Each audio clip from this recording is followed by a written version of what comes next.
ഇതാണ് പറയപ്പെടാതെ പോയ കിഴക്കിൻ്റെ പ്രണയകഥ. തണുത്തുറച്ച രാത്രിയിലും ആ തീരത്ത് ഒരുപാട് പേരെത്തിയിരുന്നു.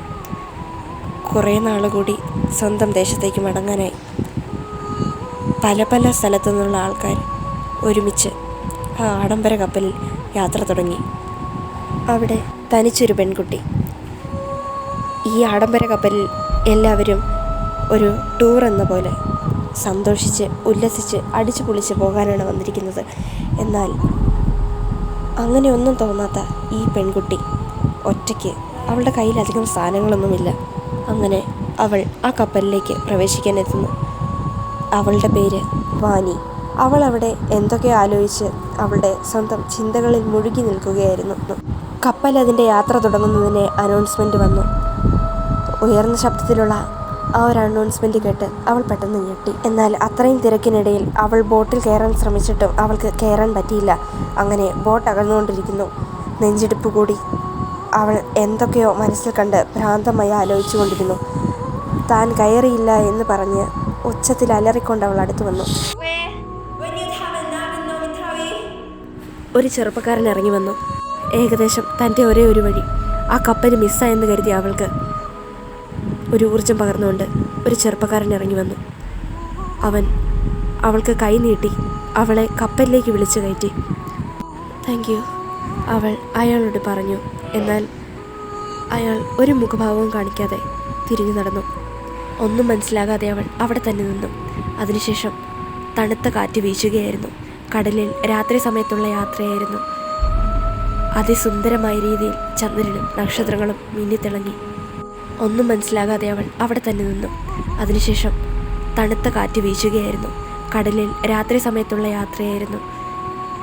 അതിസുന്ദരമായ രീതിയിൽ ചന്ദ്രനും നക്ഷത്രങ്ങളും മിന്നിത്തിളങ്ങി. ആ കാഴ്ചയെ വാഴ്ത്തിപ്പാടാൻ അവളുടെ ഭാഷയിൽ വാക്കുകളില്ല എന്ന് അവൾക്ക് തോന്നി. എല്ലാവരും അന്ന് രാത്രി അത്താഴം കഴിക്കാനായി ബോട്ടിനുള്ളിലെ ഡൈനിങ് ഹാളിൽ എത്തിച്ചേർന്നു. സീറ്റ് എണ്ണുന്ന സമയത്ത് അവളെ കാണാനില്ലായിരുന്നു. എങ്കിൽ കൂടെ എല്ലാ സീറ്റും ബുക്ക് ചെയ്തിരുന്നു.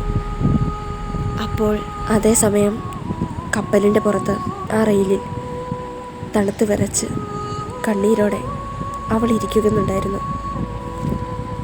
എന്നാൽ ഈ കാഴ്ചകളെല്ലാം കണ്ടുകൊണ്ട് ഒരാൾ നിൽപ്പുണ്ടായിരുന്നു.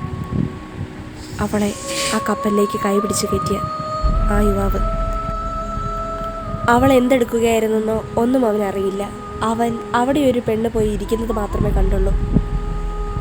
അവൻ ഒരു ഓഫീസറാണ്.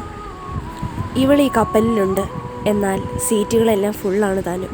അപ്പോൾ അവന് മനസ്സിലായി ഇവൾ ഒഫീഷ്യലി അല്ല ഈ കപ്പലിൽ യാത്ര ചെയ്യുന്നതെന്ന്. അത് അവനൊട്ടും ഇഷ്ടമായില്ല. അവൻ നേരെ ചെന്ന് അവളെ ചോദ്യം ചെയ്തു. അതെ, നീ എന്താ എവിടെ ഇരിക്കുന്നേ? ഒന്നുമില്ല.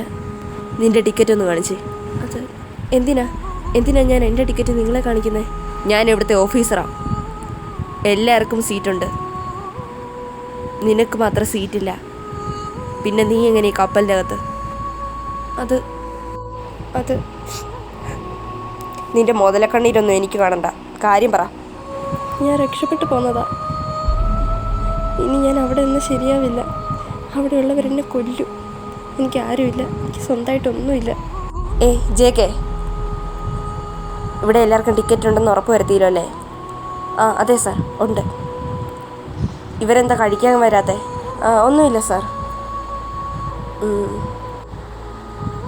മുഴുവനും കേൾക്കുന്നതിന് മുമ്പേ അവൾക്ക് വേണ്ടി നുണ പറഞ്ഞപ്പോൾ അവൾ ആ യുവാവിനെ ദൈവത്തിൻ്റെ സ്ഥാനത്ത് കണ്ടു. പെട്ടെന്ന് അവിടെ മഞ്ഞ് പെയ്തു തുടങ്ങുന്നു. എന്നാൽ അവൾക്ക് അവിടെ യാതൊരു സ്ഥാനവുമില്ല, സ്ഥലവുമില്ല. അവൾ അവിടെ തന്നെ ഇരിക്കുകയായിരുന്നു. സംഭാഷണം നിർത്തി അവൻ അകത്തേക്ക് പോകുന്നു. അവൻ അകത്തേക്ക് പോയി മായുന്നത് നോക്കി അവൾ അവിടെ നിന്നു. എന്നാൽ പെട്ടെന്ന് അവൻ തിരിച്ചു വന്നു. തൻ്റെ കയ്യിലുണ്ടായിരുന്ന ജാക്കറ്റ് അവൾക്ക് കൊടുത്തിട്ട് പോയി. ഒന്നും പറയാതെ അതിൻ്റെ നന്ദിയോടെ അവൾ അവിടെ നിന്നു. എന്നാൽ അവൻ വീണ്ടും തിരിച്ചു വന്നു. അവളെ കൂട്ടിക്കൊണ്ടുപോയി. അവൻ്റെ മനസ്സിൽ മുഴുവനും ഒരുതരം കുറ്റബോധം പോലെയായിരുന്നു. അവൾക്ക് വിശക്കുന്നുണ്ടായിരിക്കും. അവൾക്ക് ഇരിക്കാൻ ഒരു സ്ഥലം വേണം, അല്ലെങ്കിൽ അവൾ ഈ തണുപ്പിൽ മരിച്ചു പോകുന്നവരെ അവന് മനസ്സിലായി.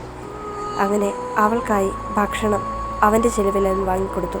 അന്നവൾ കപ്പലിന് വെളിയിൽ ഒരു ചെറിയ സ്ഥലത്ത് രാത്രി കഴിച്ചുകൂട്ടി. അവൾ ഉറങ്ങുമ്പോഴും അവളെ എപ്പോഴും നിരീക്ഷിച്ച് അവൻ നിൽക്കുമെന്ന് അവൾ വിചാരിച്ചില്ല. നേരം വെളുക്കുമ്പോൾ അവളുടെ അടുത്ത് ഭക്ഷണവുമായി അവനുണ്ടായിരുന്നു. അവളപ്പോൾ അയാളോട് പറഞ്ഞു, വേണ്ട, എനിക്കിതൊന്നും തിരിച്ചു തരാൻ കഴിഞ്ഞെന്ന് വരില്ല. എനിക്കെങ്ങനെയും ഈ നാട്ടിൽ നിന്ന് രക്ഷപ്പെട്ടാൽ മാത്രം മതി. എനിക്കിതൊന്നും വേണ്ട. അങ്ങനെ ഒഴിവാക്കാൻ അവൻ സമ്മതിച്ചില്ല. അങ്ങനെ പറഞ്ഞാൽ ശരിയാവില്ല, ഇത് കഴിക്ക്, തനിക്കായി ഞാൻ കാശ് മുടക്കി കൊണ്ടുവന്നതാ. അവൾ വല്ലാത്തൊരു മാനസികാവസ്ഥയിലായിരുന്നു. അവൾ അങ്ങനെ ആ ഭക്ഷണം കഴിച്ചു. പിന്നീട് അവൻ അവളെ ഒരു സ്ഥലം കാണിക്കാമെന്ന് പറഞ്ഞ് കൂട്ടിക്കൊണ്ടുപോയി. അവൾക്കായി ഒരു മുറി, സീറ്റ്, ഭക്ഷണം, ടിക്കറ്റ് എല്ലാം അവന് ഏർപ്പെടുത്തിയിരുന്നു. ഞാനിതെല്ലാം ചെയ്യുന്നതിന് പകരം തരാനൊന്നുമില്ലെന്ന് പറഞ്ഞില്ലേ? എനിക്ക് പകരമായി ഒന്നും വേണ്ട.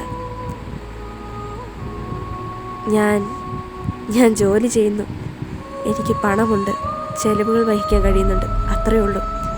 എനിക്കും ആരുമില്ല, ആരും തന്നെ. നിന്നെ കണ്ടപ്പോൾ എനിക്കെവിടെയോ എന്നെ തന്നെയാണ് കാണാൻ സാധിച്ചത്. ഇതുപോലെ ഓടിപ്പോന്നതാ ഞാനും. ഇതിനും ചെറുപ്രായത്തിൽ ഞാൻ അലഞ്ഞു നടന്ന പോലെ മറ്റൊരാൾ ഇങ്ങനെ അലഞ്ഞു നടക്കരുതെന്ന് തോന്നിയിട്ട. പരസ്പരമുള്ള ആഴത്തിലുള്ള മനസ്സിലാക്കലും സിമ്പതിയും എമ്പതിയും എല്ലാം ചേർന്ന് അവിടെ തുടങ്ങിയിരുന്നു ആഴത്തിലുള്ള സൗഹൃദം. ടൈറ്റാനിക്കിൻ്റെ കഥ എല്ലാവർക്കും പറഞ്ഞു തരേണ്ട കാര്യമില്ല, എല്ലാവർക്കും അറിയാമെന്ന് കരുതുന്നു. അതുകൊണ്ട് തന്നെ ഇതിനുശേഷം എന്ത് സംഭവിച്ചു കാണുമെന്ന് എല്ലാവർക്കും അറിയാമല്ലോ. കൃത്യമായി ആ മഞ്ഞുകട്ടയെ തിരിച്ചറിയാൻ കഴിയാത്തത് മൂലം കപ്പൽ ചെന്ന് മഞ്ഞുകട്ടയിലിടിച്ചു. എന്നാൽ പിന്നീട് ഇവർക്ക് നടന്നത് എന്താണെന്നാണ് അറിയേണ്ടത്. രക്ഷാപ്രവർത്തനങ്ങൾക്കിടയിൽ സ്ത്രീകളും കുട്ടികളും മാത്രം ഒരുമിച്ച് പോകാൻ പറഞ്ഞു. അപ്പോഴും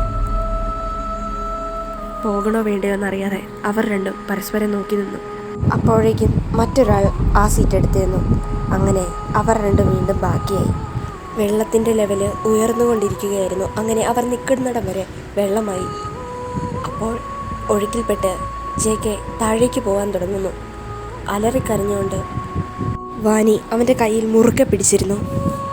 അവർ രണ്ടുപേരും ഒഴുക്കിൽപ്പെട്ടുപോയി. വാനി രക്ഷപ്പെട്ടു, എന്നാൽ അവനെ രക്ഷിക്കാനായില്ല. രക്ഷാപ്രവർത്തകർക്ക് കണ്ടെത്താനായില്ലെന്ന് മാത്രം. തിരികെ എത്തിയപ്പോൾ അവൾ അവരോട് വളരെയധികം വഴക്കുണ്ടാക്കി. അവൾ എത്രയായും സമ്മതിക്കുന്നില്ല. അങ്ങനെ അവളുടെ വാശിക്കും നിർബന്ധത്തിനും വഴങ്ങി അവർ വീണ്ടും അതേ സ്ഥലത്ത് പോയി. JK അന്വേഷിക്കുന്നു. ആ പ്രദേശത്ത് ഒരു കരയുടെ അടുക്കൽ JK ഉണ്ടായിരുന്നു. ഒരിറ്റ ജീവൻ മാത്രം ബാക്കിയായി. അത് കണ്ടതും അവൾ ഓടിച്ചെന്ന് അവനെ രക്ഷിക്കുന്നു. അവൾ കരഞ്ഞു പ്രാർത്ഥിച്ചു അവൻ്റെ ജീവന് വേണ്ടി. വെറും പ്രതീക്ഷ കൊണ്ട് മാത്രം, വിശ്വാസം കൊണ്ട് മാത്രം അവൾ ഒരാളുടെ ജീവൻ ഇന്ന് രക്ഷിച്ചത് നോക്കി ആ ഓഫീസേഴ്സ് എല്ലാം ആശ്ചര്യത്തോടെ നിൽക്കുന്നു. അവരവരുടെ ദേശത്തെത്തി. എന്നാൽ വാനിക്ക് ആ ദേശത്തേക്ക് പ്രവേശിക്കാൻ സാധിക്കുന്നില്ലായിരുന്നു. കാരണം അവൾക്ക് ഒരു ഐഡിയ ഇല്ല. തനിക്ക് താങ്ങും തണലുമായി നിന്ന് തൻ്റെ ജീവൻ പോലും രക്ഷിച്ച അവളെ കൂടെ തന്നെ നിർത്തണമെന്ന് അവന് തൻ്റെ ഹൃദയത്തിൽ നിന്നും തോന്നി. അങ്ങനെ ഏറെ പോരാട്ടങ്ങൾക്ക് ശേഷം അവർ ഒന്നിച്ചെത്തി. സൗഹൃദം എന്ന ദൃഢമായ ചരട്, എന്നാൽ അതിനും ദൃഢമായൊരു ചരട് അവരുടെ ഹൃദയം കൊണ്ട് നിർമ്മിച്ചിരുന്നു. അവർ പരസ്പരം പറയാൻ മടിച്ചിരുന്ന പ്രണയം ജീവൻ രക്ഷിച്ചവരെ ജീവിതാവസാനം വരെ കൊണ്ടു നടക്കും. ആരുമില്ലാത്ത അവർ രണ്ടുപേർക്കും അവർ തന്നെ തുണയായി സന്തോഷകരമായി മുന്നോട്ട് പോവുകയായിരുന്നു അവരുടെ ജീവിതം.